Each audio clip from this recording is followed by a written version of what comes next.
بسم اللہ الرحمن الرحیم اللہم صلی علی سیدنا و مولانا محمد وعلی آل سیدنا و مولانا محمد وبارک وسلم۔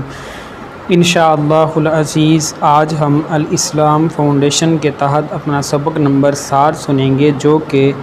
وضو کے طریقے پر مشتمل ہے۔ احباب ذی وقار، گزشتہ اسباق میں آپ نے وضو کی اہمیت، اس کے فضائل، اس کے فرائض اور اس کی سنتوں کے متعلق سیکھا۔ آج انشاءاللہ عز و جل سنت کے مطابق وضو کرنے کا طریقہ کیا ہے یہ سنیں گے۔ بخاری شریف کی حدیث نمبر 159 ہے، مسلم شریف کی 539 نمبر ہے، اور ابو داؤد شریف میں یہ حدیث 106 نمبر ہے، اور نسائی شریف میں 85 نمبر ہے۔ حضرت عثمان غنی رضی اللہ تعالی عنہ کے بارے میں مروی ہے کہ انہوں نے وضو کیا اس طرح کہ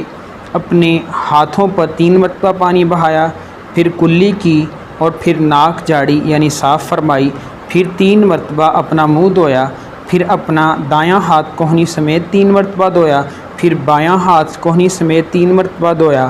پھر سر کا مسح کیا، پھر اپنا دایاں پاؤں ٹخنے سمیت 3 بار دھویا، پھر اپنا بایاں پاؤں ٹخنے سمیت 3 بار دھویا، اور پھر فرمایا میں نے رسول اللہ صلی اللہ علیہ وسلم کو دیکھا کہ آپ نے میرے اس وضو کی طرح ہی وضو فرمایا۔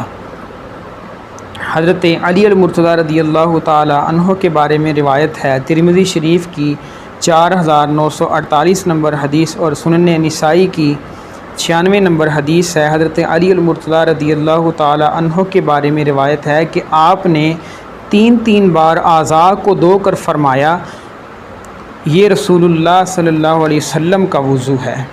اور ابو داؤد شریف کی 135 نمبر حدیث ہے، نسائی شریف کی 140 نمبر، اور ابن ماجہ کی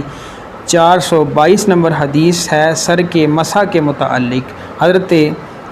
عبداللہ بن عمر رضی اللہ تعالی عنہما سے وضو کے طریقے کے بارے میں مروی ہے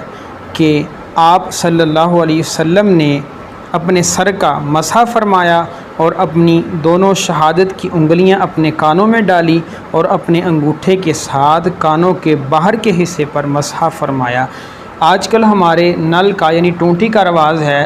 تو اس کے اندر بآسانی اس طریقے سے وضو کیا جا سکتا ہے۔ اگر کبھی پانی کی قلت ہو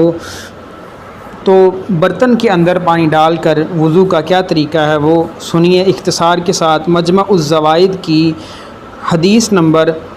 2805 ہے، آپ صلی اللہ علیہ وسلم کے پاس برتن لایا گیا جس میں پانی تھا، تو آپ صلی اللہ علیہ وسلم نے اسے اپنے دائیں ہاتھ پر 3 دفعہ بہایا، اندر ہاتھ نہیں ڈالا بلکہ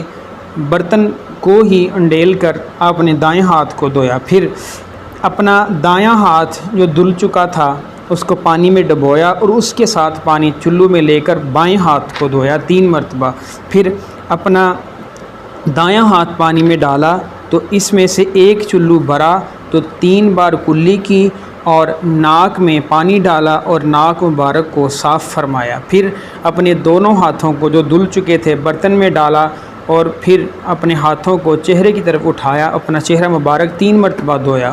اور اپنے کانوں کا اندرونی حصہ دھویا، اور اپنی 2 انگلیوں کو اپنے کانوں میں داخل کیا، اور اپنی گردن کے ظاہری حصے کا مسح کیا۔ مسواک کرنے کا طریقہ یہ ہے، مسواک پکڑنے کا طریقہ یہ ہے کہ درمیان کی جو 3 انگلیاں ہیں، انگوٹھے اور چھنگلیاں کو چھوڑ کر وہ مسواک کے اوپر 3 انگلیاں رکھیں، اور انگلی چھوٹی اور انگوٹھا یہ مسواک کے نیچے والی سائڈ پر رکھیں۔ اس طرح پکڑ کر 3 بار مسواک کرنے کا طریقہ یہ ہے کہ پہلے دائیں طرف اوپر کے دانتوں میں مسواک کریں، پھر بائیں طرف اوپر کے دانتوں میں، پھر دائیں طرف نیچے کے دانتوں میں، پھر بائیں طرف نیچے کے دانتوں پہ، پھر 1 مرتبہ یہ ہو گئی۔ یہ کرنے کے بعد مسواک کو بھی دھوئیں اور اپنے منہ کو بھی ایک چلو سے دھوئیں۔ جو لوگ اس طرح کرتے ہیں کہ کسی درخت سے مسواک اتاری یا کہیں سے مسواک لے کے اس کو کرتے کرتے راستے میں آتے ہیں اور بار بار اس کو بغیر دھوئے منہ میں ڈالتے ہیں نکالتے ہیں، اس سے بیماریاں پیدا ہوتی ہیں۔ تو طریقہ یہ ہے کہ 1 مرتبہ جو طریقہ مذکورہ طریقہ ہے اس سے 1 مرتبہ کر کے پھر دھوئیں، پھر دوسری مرتبہ کریں، پھر دھوئیں، اس طرح 3 بار مسواک کریں۔ اللہ تبارک و تعالی ہم کو عمل کی توفیق عطا فرمائے۔